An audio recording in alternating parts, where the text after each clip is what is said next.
Hi, I'm Melissa Franzen and I'm the Strata Manager at South Coast Property Specialists in Malua Bay. In today's video, we're going to be discussing unit entitlements. Where do they come from? How are they created?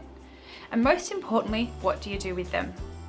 So in some circumstances, you might find that you live in an owner's corporation with 20 units. Each unit has one unit entitlement and there are 20 in total. Everything is equal across the owner's corporation. However, in most circumstances, you will find that the unit entitlements vary from unit to unit. So in today's example, we're going to imagine that I purchased a unit in a complex of 6 townhouses. Now, in reading the contract for sale, I can see that this complex has 100 unit entitlements. 2 of the units have 20 unit entitlements each, and the other 4, including the unit that I've brought, have 15 unit entitlements. The first question is, how are these unit entitlements set? You will find that when a developer built the complex, he would have used a quantity surveyor or valuer to determine what would be a fair distribution of the unit entitlements. This would be based on a number of factors, including the size of each unit in this complex.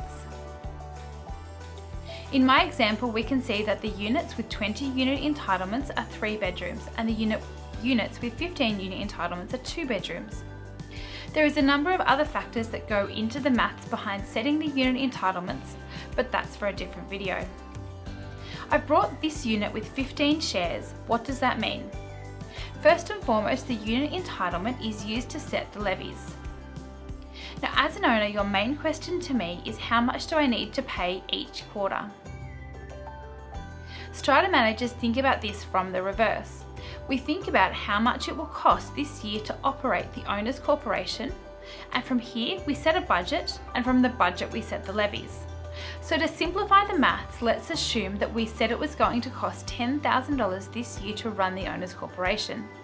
To allocate the levies, we divide the $10,000 by the 100 unit entitlements and get a cost of $100 per unit entitlement, and from there we multiply that by how many unit entitlements you have. So for my unit of 15 unit entitlements, I will be paying $1,500, which is 10,000 divided by 100 times by 15. My neighbour with 3 bedrooms with the 20 unit entitlements, we will be paying $2,000 for the year. So from here we can see that the bigger the share of the unit entitlements, the bigger the share of the levy liability. The other aspect of Strata that we use your unit entitlement for is your vote. So initially when we call for a vote, we use simple voting, which is 1 vote per unit. However, any unit holder can ask that the vote is counted according to the unit entitlements.